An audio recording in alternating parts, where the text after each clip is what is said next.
today, after Easter season and then last Sunday with Pentecost, we celebrate the Trinity, the Most Holy Trinity. The word Trinity cannot be found in the Bible.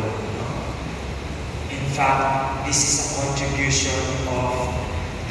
Trinity is a contribution of Christians to the vocabulary. Trinity is three and one, tri-unity, because we believe that there is one God in three persons. Ang tanong naman is, bakit nila kailangan mag-invento? One God in three persons. One, for sure, wala silang choice, because that is the revelation in God, a revelation in Jesus Christ. Trinity means there's one God in three persons. One divinity, one glory, one divine power, but in three persons. Three persons, meaning in divine history, in the Bible, we experience them distinctly. But they have the same power, which is the same power to give life. And to give life is the prerogative of God. Only God has that prerogative. In the Old Testament, God introduced His name to Moses in the burning bush. His name is Yahweh. Ang ibig sabihin ng Yahweh is, I am who am. I am who am, meaning my essence is to exist. Ibig sabihin, He is life. He is the one who can give existence.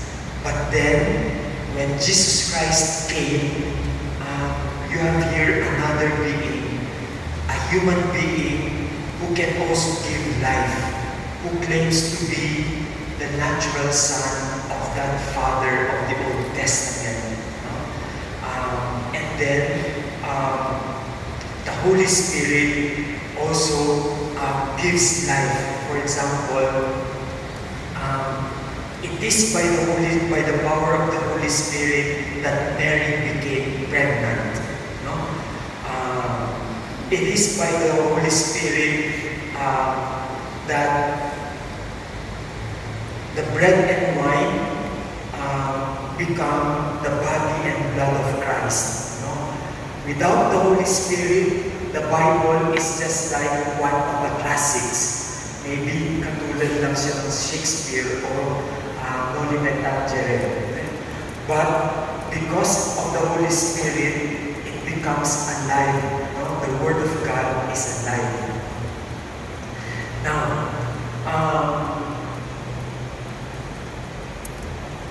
how come that we believe, how we didn't have the choice but to recognize these three persons with one power, with one God? First, the God of the Old Testament. That is the experience of the Jews. And of course, the experience of Jesus Christ. He died and He rose again. That one knew the divinity of Jesus Christ. But also, during His lifetime, in His power to heal, in His power to raise the dead, only God can give back life. And also, in the testimony of others, for example, in the presentation of Jesus, maraming bata po ang dinadala sa templo, but how come when Jesus came, Simon the prophet recognized that this is the Son of God?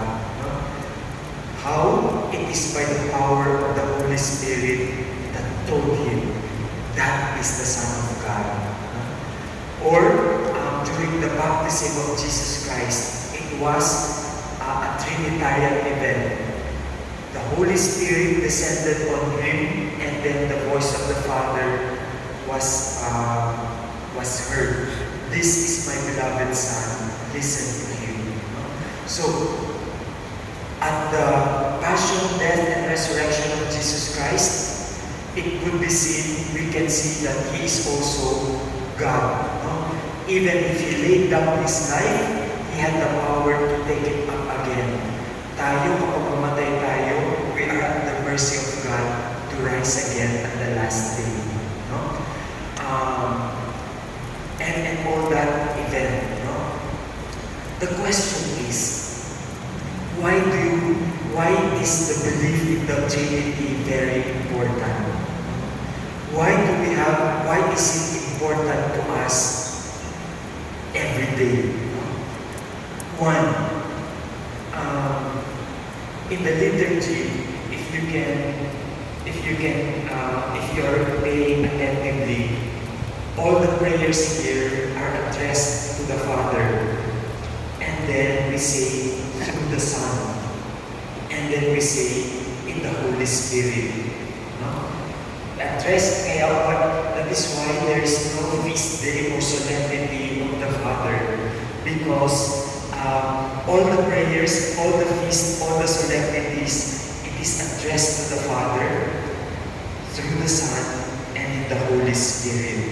No? Second, why do we have to believe this? Because in the belief of the Holy Spirit, we become partakers of the divinity. We become like God. No? If Jesus Christ is the Son of God by nature, the Holy Spirit that is sent to dwell in our hearts, we become adopted sons and daughters. No? So, the state is nothing greater than this. No? We do not only become the slaves of God. We do not just become the workers or the parang tao-tauhan ng Panginoon. Ginawa na tayong anak. Meron yung silent prayer ng pari kapag prepare niya yung chalice. Sabi niya, by the mystery of this water and wine, may we partake of the divinity of Christ, who shared in our humanity. By the mystery of this water and wine, may we come to share in the divinity of Christ, who came to share in our humanity. No? Meaning, at creation, God created us in the image and likeness of God. With the revelation of Jesus Christ, the Son of God, and the Holy Spirit that dwells in us, we become partakers of the divinity. We become like God. No? And that's the dignity of the human life. No? We are made in the image and likeness of God, and because of the gift of the Son and the Spirit, we partake of His divinity. No? We are all sacred. Human life is sacred. No? Because it was purchased by the blood of God, by the blood of Christ, and He gave the Holy Spirit to dwell in our hearts. Sabi ni St. Paul, you cannot say, Our Father, without the Holy Spirit dwelling in you. You cannot say, God. You cannot recognize Jesus Christ without the Holy Spirit dwelling in you. Even doubt, even skepticism, there is already the Holy Spirit in the human person. No?